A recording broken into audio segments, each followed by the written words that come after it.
Death trap activate होने वाला था और सही मौका मिलते ही मोरो लुओफेंग पे अटैक कर देता है, जिससे लुओफेंग उस डेथ ट्रैप में फंस जाता है। वो अलग अलग चीजों में ट्रांसफॉर्म होकर यहाँ से निकलने की कोशिश करता है, पर उस ट्रैप की सक्शन पावर को काउंटर करना उसके बस की बात नहीं थी। इसलिए वो मजबूरन अपने लास्ट प्लान पे वर्क करता है, जहाँ वो गोल्डन बीस्ट में ट्रांसफॉर्म होकर तेजी से इस ट्रैप के बॉटम एरिया में जाना चाहता था। पर घबराने वाली बात थी, यहाँ का फोर्स बहुत ही ज्यादा स्ट्रॉन्ग है। बॉटम साइड में जाते ही वो दोनों मारे जाएंगे। बवाता भी इस बात से घबरा रही थी, पर आखिर में लुओफेंग पैंथर बीस्ट में ट्रांसफॉर्म होकर बच जाता है। लेकिन उसी वक्त एक और ट्रैप एक्टिवेट हो जाता है। अब आगे तो ये एपिसोड स्टार्ट होती है और हम देखते हैं लुओफेंग न्यू ट्रैप एक्टिवेट होने की वजह से किसी केव में गिर जाता है। इसके बाद फौरन ही वो केव पैक हो जाती है। ये देखकर लुओफेंग शॉक होता है और अंदर वो देखता है तो वहाँ काफी सारे मैजिकल पैटर्न नजर आ रहे थे। वो कहता है ये काफी अजीब सी बात है कि इस ट्रैप के अंदर एक केव मौजूद है, साथ ही वहाँ पे एक जगह से काफी ज्यादा एनर्जी रिलीज हो रहा था।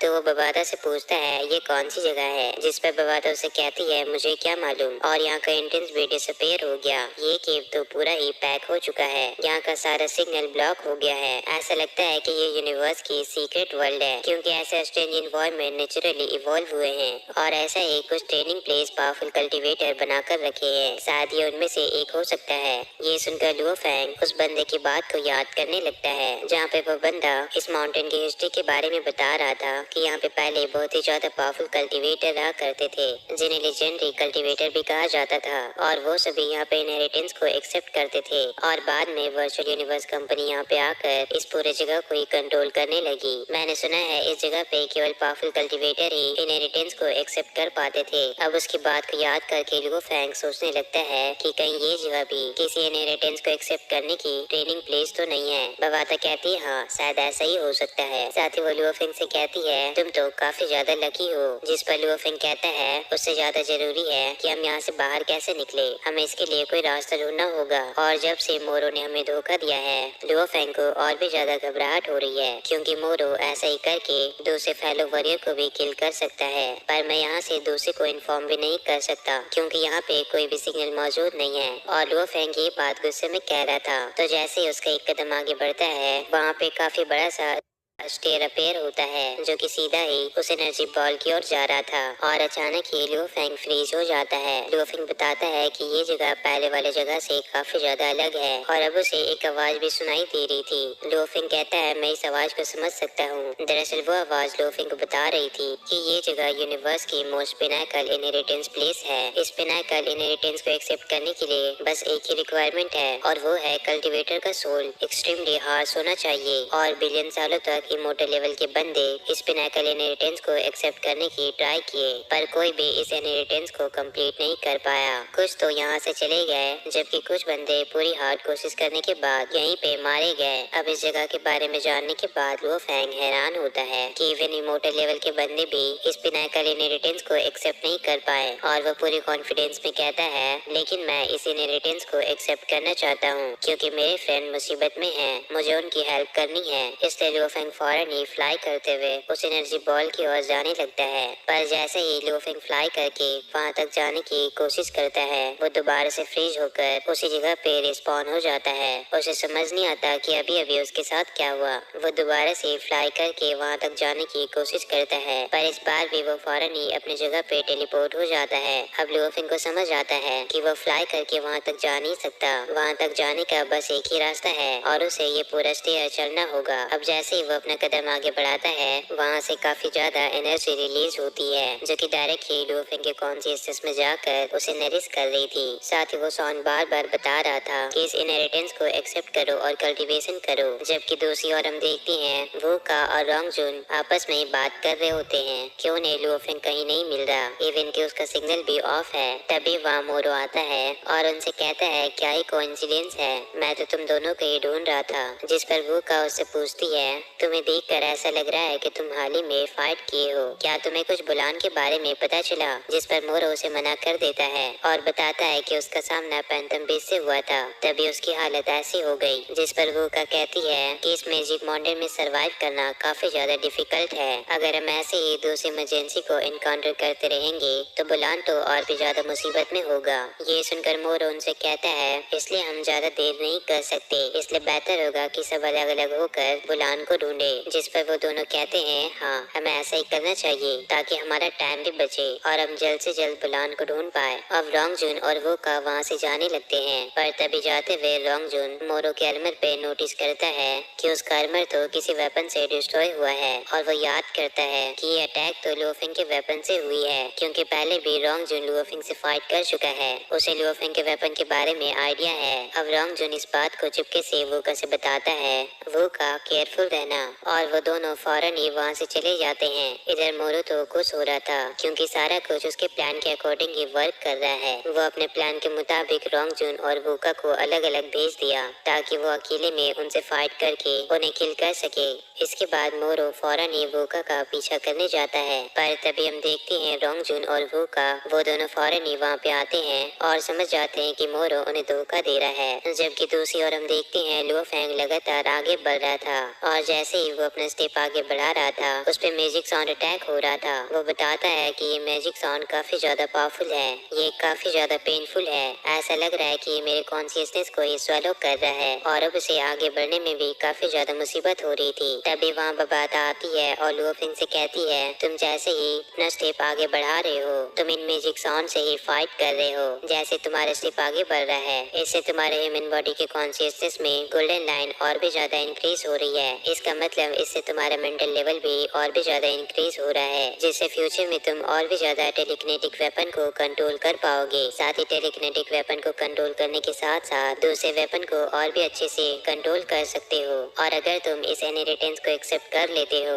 तो इससे तुम्हारा बहुत ही बढ़िया ट्रांसफॉर्मेशन होगा और तुम पहले से और भी ज्यादा पावरफुल बन सकते हो। इसलिए लुओ फेंग आगे बढ़ते रहो और इस इनहेरिटेंस को एक्सेप्ट कर लो। अब बवाता के इतना मोटिवेट करने के बाद लुओ फेंग अपने स्टेप को आगे बढ़ाने लगता है, पर अभी भी उसे काफी ज्यादा पेन हो रहा था। वो बताता है कि ऑलमोस्ट मैं अपने लिमिट में आ चुका हूँ, अब इससे ज्यादा मैं आगे नहीं बढ़ सकता। और अब लुओ फेंग पूरी तरह से एग्जॉस्ट हो चुका है। वह अनस्टेबल होकर पीछे गिरने ही वाला था, लेकिन तभी बवाता सही समय पे आकर लुओ फेंग को सपोर्ट करती है। वो उसे आगे पुश कर रही थी। वो बताती है कि अभी भी तुम्हें 3333 स्टेप पूरे करने हैं। ये सुनकर लुओ फेंग तो और भी ज्यादा फ्रस्ट्रेट होता है कि अभी उसे 3000 और स्टेप पूरा करना है। बवाता बताती है तुमने तो अभी सिर्फ 1000 स्टेप को क्रॉस किया है। बवाता लुओ फेंग को काफी ज्यादा फोर्स करती है। लुओ फेंग तुम किसी भी हाल में इस इनहेरिटेंस को एक्सेप्ट कर लो, बस तुम किसी तरह से आगे बढ़ो, तुम्हें इस इनहेरिटेंस से काफी ज्यादा ट्रेजर मिलेगा। अब बवाता अपनी पूरी कोशिश करके लुओ फेंग को आगे की ओर खींच रही थी, पर तभी वो देखती है लुओ फेंग अपने मोयन वाइन को यूज करके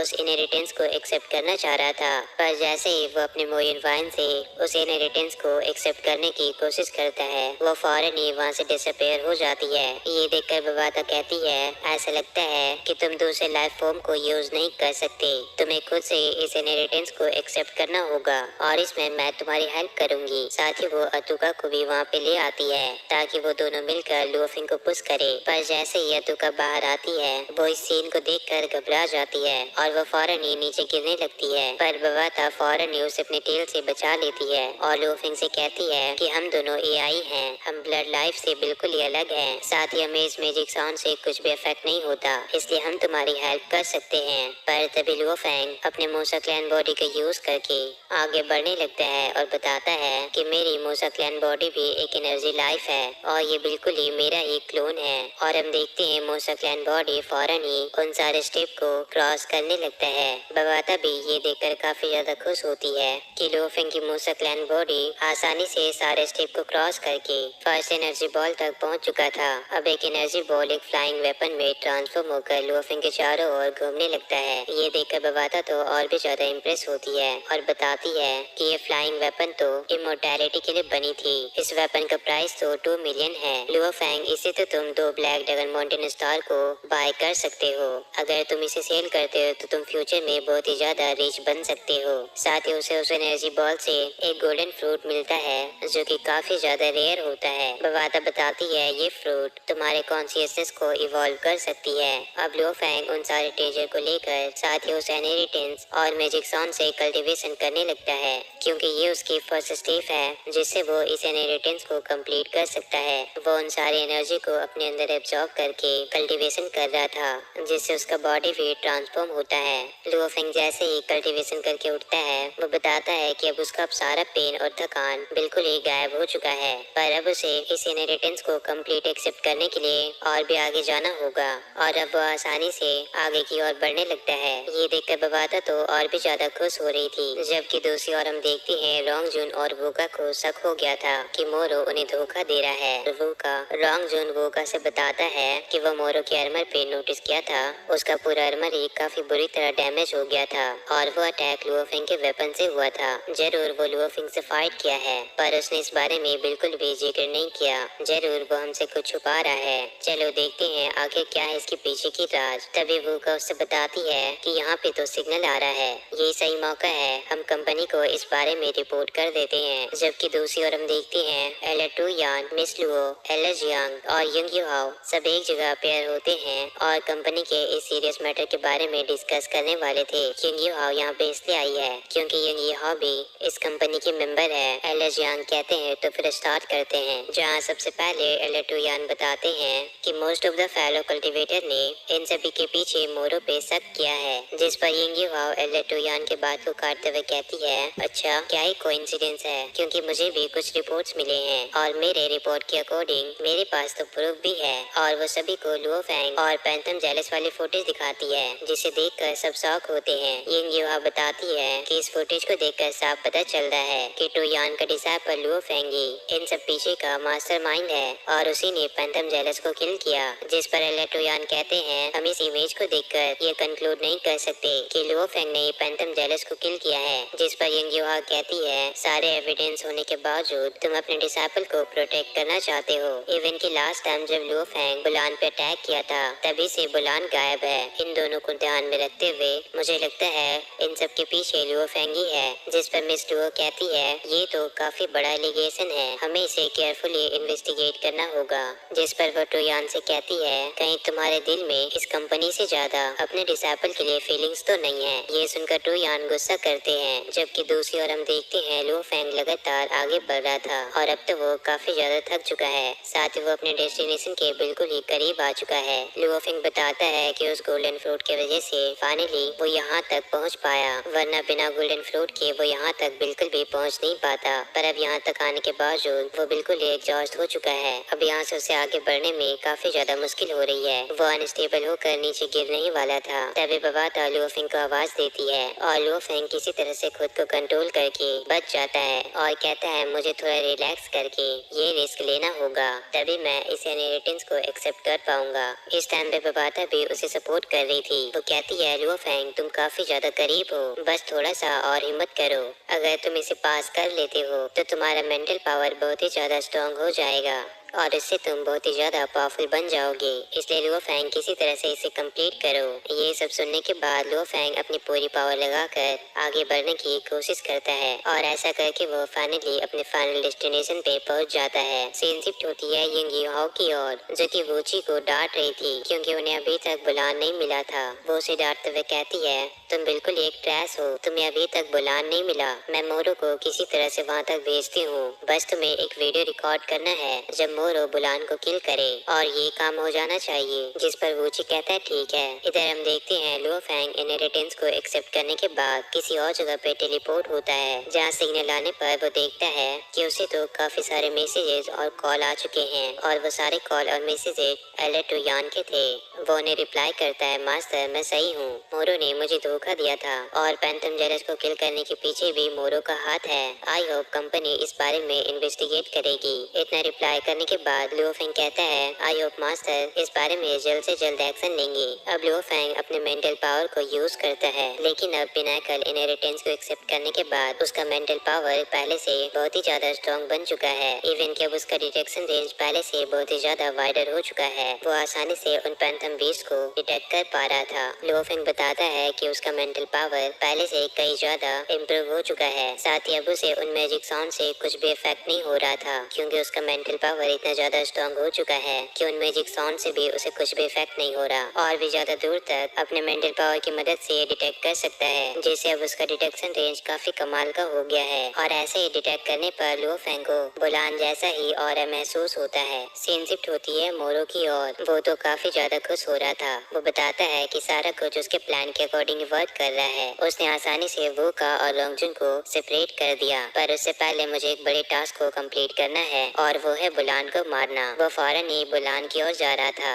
दरअसल मोरो बस अपने कॉम्पिटिटर को किल करना चाहता है ताकि उसका कोई भी कॉम्पिटिटर न बचे। वो उस केव में आने के बाद बुलान की ओर झांकने लगता है, जहाँ हम देखते हैं बुलान तो काफी बुरी हालत में घायल होकर एक जगह पे बैठा था। साथ ही उसके चारों ओर ब्लड ही ब्लड होते हैं और ऐसा लग रहा था कि बुलान अनकॉन्शियसनेस हो गया है। ये देखकर मोरू कहता है, मुझे नहीं मालूम कि बुलान कितना ज्यादा घायल है, पर यहाँ का मैजिक साउंड एक्सट्रीमली स्ट्रॉन्ग है जिसकी वजह से बुलान अनकॉन्शियसनेस हो गया। पर बुलान को देखकर ऐसा नहीं लग रहा कि उसे साउंड वेव से कोई दिक्कत हो रही है। ऐसा लगता है कि ये पूरी तरह से मैजिक साउंड के इल्यूजन में ही फंस चुका है। यहाँ पे हमें मालूम चलता है कि मोरू बुलान को इसलिए किल करना चाहता है क्योंकि फिलहाल बुलान ही फर्स्ट जीनियस है और वो उसे किल करके अपने रास्ते से हटाना चाहता है। अब वो फौरन ही उस पर अटैक करने के लिए आगे बढ़ता है, पर तभी उस पर रोंगजुन के शॉट से अटैक होती है जिससे वो पीछे चला जाता है और तभी वहाँ वोका आती है। वो गुस्से में मोरू से कहती है, तो तुम बुलान को किल करना चाहते हो? जिस पर मोरू तो दोबारा से शरीफ बनने की कोशिश करता है और कहता है कि मैं तो बस बुलान को उठाना चाहता हूँ, मैं तो उसे रेस्क्यू करने आया हूँ। जिस पर रोंगजुन उस पर दोबारा से अपने शॉट से अटैक करता है और कहता है, भोला बनने की कोशिश मत करो, हमें तुम्हारे बारे में सब कुछ मालूम चल चुका है, तो बताओ लुओ फेंग कहाँ है? वो दोनों मोरो पे काफी ज्यादा गुस्सा कर रहे थे, जिस पर मोरो उन्हें चकमा देता है और फौरन ही वहाँ से मूव करता है, जिससे वहाँ फ्यूम भर जाती है और मौका पाते ही वो पीछे से वोका पे अटैक करता है, जिससे वोका काफी बुरी तरह घायल हो जाती है। और इसी के साथ ये पार्ट यहाँ पे खत्म होती है। अगर वीडियो पसंद आए तो वीडियो को लाइक कर दो, जो चैनल पर न्यू है वो सब्सक्राइब कर ले।